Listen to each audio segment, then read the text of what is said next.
ఏంటన్నా అసలు ఇక్కడ మనకి మత కల్లోహాల మరణాలు అనే విధంగా ఇదవుతుంది.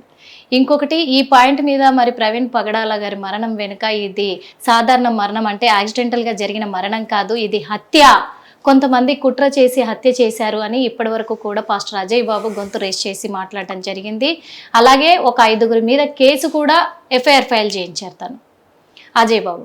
అయితే తన మీద కేసు నమోదయ్యి ఇప్పుడు రిమాండ్లో ఉన్నారు. అక్కడ మరి తను రిమాండ్కి పంపించిన దాని వెనకాల మీ హస్తం ఉంది అని కూడా కొంతమంది అంటున్నారు. ఏంటి అసలు ఏం జరుగుతుంది? హస్తం కాంగ్రెస్ పార్టీ గుర్తులో ఉంటుంది, ఎవరి అది కాకుండా ఎవరి హస్తం వాళ్ళ దగ్గర ఉంటుంది. మొట్టమొదట ఇప్పుడు ప్రవీణ్ పగడాల మరణం గురించి చూస్తే మొట్టమొదటి నుంచి కూడా ఇది హత్య అని ఆరోపించేవాళ్ళు, పలానా వాళ్ళు చేశారని చెప్పి ఎవరో ఒకరి మీద రుద్దాలని ప్రయత్నించేవాళ్ళు ఎవరో కూడా ఒక్క ఆధారం అన్న చూపించారు. ఇది హత్య అనడానికి ఒక్క ఆధారం అన్న చూపించారు. ఊహాగానాలు కల్పితాలే తప్ప. ఇంకా చెప్పాలంటే ఫేక్ కథనాలు లేకపోతే ఫేక్ ఆధారాలను సృష్టించారు. ఫేస్బుక్లో ఎవడో కామెంట్ పెట్టాడు, ఇదే ఆధారం, ఇది ఏఐ ఫుటేజ్ అని చెప్పి ఒకడు, ఇంకొకటి ఎక్కడో జరిగిన ఇన్సిడెంట్ని తీసుకొచ్చి ఆ వీడియో ఇదే అని చెప్పి, ఇలా వీళ్ళు సృష్టించినవి కొన్ని కల్పితాలు తప్ప ఒక్క ఆధార సహితంగా ఎవరు మాట్లాడలేదు.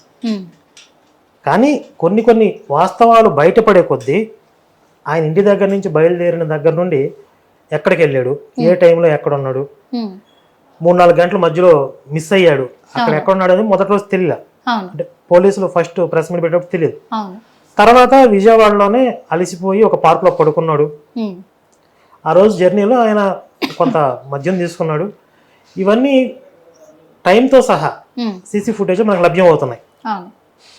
మొత్తం 15 గంటల సీసీ ఫుటేజ్ తీశారు. అలాగే ఆ యాక్సిడెంట్ అయిన ప్లేస్ లో ఏ వాహనం కూడా ఆయన వాహనానికి తగల, తనంతటి తనే రోడ్డు పక్కన స్కిడ్ అయిపోయాడు. ఇవన్నీ చూస్తుంటే ఇదంతా కూడా ప్రమాదంగానే జరిగింది అనేది అందరికీ అర్థమవుతుంది. కాస్త ఎలాంటి పర్సనల్ ఇంటెన్షన్స్ లేకుండా చూసిన వాళ్ళకి అర్థమవుతుంది. కానీ ఒక పర్సనల్ ఎజెండా పెట్టుకుని ఈ ప్రమాదాన్ని ఒక హత్యగా చూపించి కొంతమంది మీద రుద్దాలి, మత కలహాలు సృష్టించాలి, ప్రశాంతంగా ఉన్న భారతదేశంలో అల్లకల్లోలు సృష్టించాలి అనే ఒక ఎజెండాతో ఉన్నటువంటి కొన్ని మత మార్పిడి ముఠాలకి ఇది హత్యలా కనపడుతుంది. అందులో ప్రధానంగా ఇప్పుడు ఈ 4-5 ఎవరైతే పాస్టర్లు ఉన్నారో వీళ్ళు పిచ్చుకుక్కల్లాగా మాట్లాడడం ఇవన్నీ చేస్తాం. అయితే అతను అందులో ఉన్నటువంటి ఒక వ్యక్తి ఎందుకు అరెస్ట్ అయ్యాడు అంటే స్పష్టమైన సమాచారం ఇప్పటికీ తెలియదు. ఒక సమాచారం ఏంటంటే ఇంకొక పాస్టర్ గారు పెట్టిన కేసులో ఇతను అరెస్ట్ అయ్యాడు. ఆయన పేరు జోసెఫ్ గారు కేసు ఫైల్ చేశారు. ఎందుకు? ఈయన నేను హిందూ దేవీ దేవతల విగ్రహాలే కాదు యేసు విగ్రహాలను కూడా పగలగొడతాను, మరియమ్మ విగ్రహాలను కూడా పగలగొడతాను అని ఒక ఇంటర్వ్యూలో మాట్లాడాడు. అది ఒకసారి నేను ప్లే చేస్తాను. విగ్రహారాధన చేయడానికి అవకాశమే లేదు. మీరు నన్ను ఏమడుగుతున్నారు అంటే మరి యేసుక్రీస్తు ప్రభు విగ్రహాలు మరే విగ్రహాలు ఎందుకు పెడతారు, ఇది మీ ప్రశ్న. అంటే జూడో మతంలో విగ్రహారాధన, జూడో మతంలో కూడా విగ్రహారాధన లేదు. రోమన్ క్యాథలిక్స్ అలా విగ్రహారాధన చేస్తారు. వాళ్ళు ఏమంటారంటే మేము విగ్రహాన్ని పూజించట్లేదు కానీ విగ్రహ రూపంలో మేము నిలవబెట్టి ఆ దేవుని చూసుకుంటున్నామంటారు. అది చెల్లదు. అది కూడా అవాస్తవమే. రోమన్ క్యాథలిక్స్ ఏమనుకున్నా నాకు ఇబ్బంది లేదు. యేసుక్రీస్తు, నేను చాలా సార్లు అడిగాను, విగ్రహారాధనే. యేసుక్రీస్తు ప్రభు విగ్రహం ఏదన్నా నాకు ఇవ్వండి, ఇక్కడ పాల్గొడతాను. యేసుక్రీస్తు ప్రభు విగ్రహం ఏదన్నా ఇవ్వండి, ఇక్కడ పాల్గొడతాను. నేను చాలా పెద్ద స్టేట్మెంట్. భలేవారే, ఇవ్వండి ఇక్కడ పాల్గొడతాను. మరే విగ్రహం ఏదన్నా ఇవ్వండి, పాల్గొడతాను. నేను ఇక్కడ విగ్రహాలవి ఆత్మ ఉండగా వినండి బ్రదర్, దేవుడే ఉండగా నాకు మధ్యలో విగ్రహం ఎందుకు? ప్రతి చర్చ్ లో మీరు చూసే విగ్రహాలు ఎవరు? ఇప్పుడు నా చర్చిలో విగ్రహం ఉంటే మీరు నన్ను అడగాలి. మీరు నా చర్చికి రండి, మీ చర్చిలో ఈ విగ్రహం ఏంటి అని నన్ను అడగాలి. చర్చికి వచ్చే వాళ్ళే నిజమైన క్రిస్టియన్లు అన్నది విషయం గమనించండి. నేను ఒక విషయం చెప్తున్నాను. విన్నారు కదా, వీడికి ఏంది ఇంత పైత్యం ఏంది, ఇంత ఉన్మాదం ఏంది? భగవంతుణ్ణి విగ్రహమూర్తిగా చూసుకుని ఆరాధించే సంస్కృతులు సంప్రదాయాలు కొన్ని చోట్ల ఉన్నాయి. వీడు నమ్మిందే సత్యం, నేను ఆరాధించినట్లుగానే అందరూ ఆరాధించాలి, లేకపోతే వాళ్ళ విగ్రహాలు పగలగొడతారంటే ఇది టెర్రరిజమా కాదా? ఉగ్రవాదం అంటే ఇంతే కదా. ఖచ్చితంగా. మరి ఉగ్రవాదం ఎక్కడ ఉండాలి? జైల్లో ఉండాలా, బయట ఉండాలా? జైల్లోనే ఉండాలి. ఆ ఉద్దేశంతోనే ఇప్పుడు వెళ్ళారంటారా? మరి ఇందులో మా హస్తం ఏముంది? ఇప్పుడు మీరు చెప్పినట్టుగానే మొదటగా ప్రవీణ్ పగడాల మరణం గురించి మీరు చెప్పారు. అంటే ఇప్పుడు ఏ ప్రూఫ్స్ కూడా వాళ్ళ దగ్గర లేవు, ఏ ఆధారాలు కూడా లేవు, కానీ ఇది హత్య అని చెప్తున్నారు అని మీరు అంటున్నారు.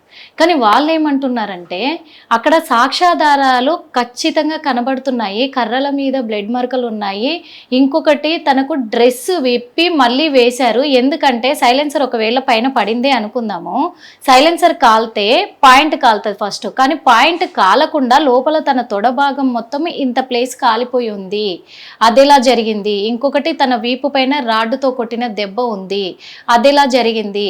ఇవన్నీ అనుమానాలు ఉన్నాయి కదా. యాక్చువల్గా చెప్పాలంటే ఈ సీసీ ఫుటేజ్ కూడా వీళ్ళు ఫేక్ వీడియోని, ఫేక్ వ్యక్తిని క్రియేట్ చేసి ఈ సీసీ ఫుటేజ్ రెడీ చేశారు. ఎందుకు చెప్తున్నామంటే ప్రవీణ్ పగడాల గారికి బైక్ మీద కూర్చున్నప్పుడు కింద కాళ్ళు పెడితే బ్యాలెన్స్ ఆపడానికి కాళ్ళు అందవు, ఆయన వేళ్ళు కూడా ఇట్లా పైకి పెట్టి ఇట్లా ఆపుతారు, కానీ ఈ వ్యక్తి హైట్ వ్యక్తి అని, అందుకే పక్క ప్రూఫ్స్ తోటి మేము చెప్తున్నాము ఇది హత్య అని చెప్పేసి వాళ్ళు అంటున్నారు. ఇక్కడ సీసీ ఫుటేజ్ అంతా కూడా ఫేక్ సీసీ ఫుటేజ్ అంతా క్రియేట్ చేశారు అని చెప్పేసి అంటున్నారు. మరి ఒరిజినల్ వాళ్ళది తెమ్మనండి. ఇది ఫేక్ అని చెప్పినప్పుడు ఒరిజినల్ ఏదో వాళ్ళకి తెలిసి ఉంటది కదా. అంటే పోలీసులను మొత్తం మేనేజ్ చేశారు, బయటికి రాకుండా అసలు సీసీ ఫుటేజ్ అనేది బయటికి పోలీసులు మేనేజ్ చేసి, ప్రభుత్వం మేనేజ్ చేసి, అక్కడ సీసీ ఫుటేజ్ లో షాప్ ఓనర్స్ మేనేజ్ చేసి, మొత్తం దేశం అంతా కూడా దీనికి వ్యతిరేకంగా పనిచేస్తుందా? ఏం చెప్పదలుచుకున్నారు? ఇప్పుడు అక్కడ కర్రల మీద బ్లడ్ మరకలు అన్నారు, అది ఫోరెన్సిక్ వాళ్ళు నిర్ధారించాలి అవి రక్తపు మరకలు అని చెప్పి వాళ్ళు అని చెప్పారా? వీళ్ళే ఊహాగానాలు. ఇప్పుడు ఆయన జారి పడిపోయే క్రమంలో ప్యాంట్ కిందకి జారిపోయింది, దానివల్ల తొడభాగంలో సైలెన్సర్ అంటుకొని ఖాళీ ఉండవచ్చు, ప్యాంట్ కిందకి జారిందని వాళ్ళు చెప్తున్నారు. దాన్ని కూడా ఏమని సృష్టిస్తున్నారు, ఈ ప్యాంట్ కిందకి లాగేసి మళ్ళీ తొడిగే ప్రయత్నంలో వాళ్ళకి పూర్తిగా పైకి లాగలేకపోయారు, ఎక్కలేదు అని చెప్తున్నారు. ఇప్పుడు ఆయన అంత స్పీడ్గా జారి పడిపోయినప్పుడు బట్టలు జారిపోయి ఉండొచ్చు కదా. కానీ ఇక్కడ ఒక విషయం ఏదేమైనప్పటికీ కూడా తను డ్రింక్ చేసి మరణించారా పక్కన పెడితే, హత్య చేశారా అని పక్కన పెడితే, ఈ హిందూ ముస్లిం క్రైస్తవుల మధ్య ఎందుకు ఈ మత కలహాలు, ఎందుకు ఇప్పుడు ఈ టైంలోనే వీళ్ళు ఇలా అంటే అలా కుటుంబ సభ్యులు కూడా బయటికి రావట్లేదు, మాట్లాడట్లేదు, కానీ మిగతా క్రైస్తవులు మాత్రం చాలా ఈ విషయం పైన స్పందిస్తూ ఉన్నారు. అంటే ఏం చెప్పాలనుకుంటున్నారు మీరు? ఇప్పుడు అదే ఊళ్ళో పెళ్లికి కుక్కల హాడాడంటారు కదా. ఇప్పుడు వాస్తవంగా అక్కడ అన్యాయం ఏదైనా జరిగితే, ప్రవీణ్ గారిది హత్య కనుక అయితే ఎక్కువ బాధపడేది కుటుంబ సభ్యులు, న్యాయం కావాలని పోరాడాల్సింది మొట్టమొదటి వాళ్ళు. కానీ వాళ్ళే సైలెంట్ గా ఉన్నారు. ఎందుకు అంటే వాళ్ళకి కొన్ని వాస్తవాలు తెలుసు కాబట్టి. ఇప్పుడు ఆయన ఇంట్లో నుంచి ఆ రోజు బయలుదేరాడు, ఇప్పుడు ఏ స్థితిలో బయలుదేరాడు అంటే ఇంట్లో ఏమైనా గొడవలు జరిగాయా, డిప్రెషన్ లో ఉన్నాడా, ఏదైనా బాధలో ఉండి బయలుదేరాడా, ఆయన బాధలో ఉన్నప్పుడు ఏదైనా మందు తీసుకుంటాడా. ఇప్పుడు ఆ రోజు లభ్యమవుతున్న వివరాలలో ఆయన తాగిన విధానాన్ని బట్టి నార్మల్ గా అయితే లేడు, బీభత్సంగా తాగుతూ కింద పడిపోతూ కూడా లెక్క చేయని స్థితిలో ఉన్నాడు. అంటే తను ఎన్నో ప్రసంగాలలో కూడా సువార్త చెప్పేటప్పుడు కూడా అందరికీ చెప్పారు కదా, మద్యపానం సేవించడం నిషేధం, అది మన క్రైస్తవులు అలా చేయకూడదు అని చెప్పేసి చెప్పిన ఒక పాస్టరు మద్యం ఎలా సేవిస్తారనుకుంటున్నారు? ఎంతమంది క్రైస్తవులు తాగుతారో వాళ్ళ ఆత్మసాక్షి తెలుసు, ఎంతమంది పాస్టర్లు తాగుతారో వాళ్ళ ఆత్మసాక్షి తెలుసు. మా మీద నిందలేస్తున్నారు అంటున్నారు. ఇప్పుడు యేసు కూడా బైబిల్లో చెప్పేది ఒకటి, చేసేది ఒకటి. ఇప్పుడు మాటల్లో ఉన్నంత ఆదర్శాలు ఆచరణలో అందరికీ ఉండవు.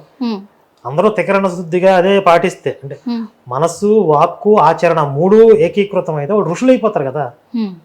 ఋషిత్వం వచ్చేసింది వాళ్ళకి, వాళ్ళ వాక్కు ఏమైతే శాసనం అయిపోద్ది, అంటే వాళ్ళు ఏది పలికితే శాసనం అయిపోద్ది ఆ ఋషిత్వం వచ్చిన వాళ్ళకి. కానీ ఇలాంటి పాపాత్మలు ఎందుకు ఋషులు అవుతారు?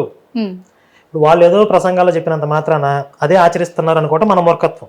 హిట్ టీవీ యాప్, ఇందులో short news, live news, entertainment shows, movies, digital magazines తో పాటు మీ జిల్లా వార్తలను కూడా ఫ్రీగా చూడొచ్చు.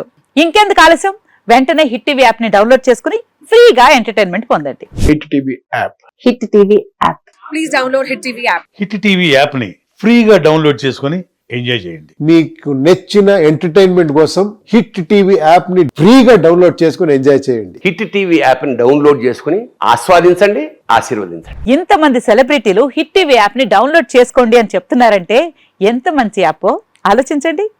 అమెరికా అమెరికా అమెరికా అమెరికాలో చదవాలనుకునే వాళ్ళకి విశ్వసనీయమైన పేరు మన శౌర్య కన్సల్టెన్సీ.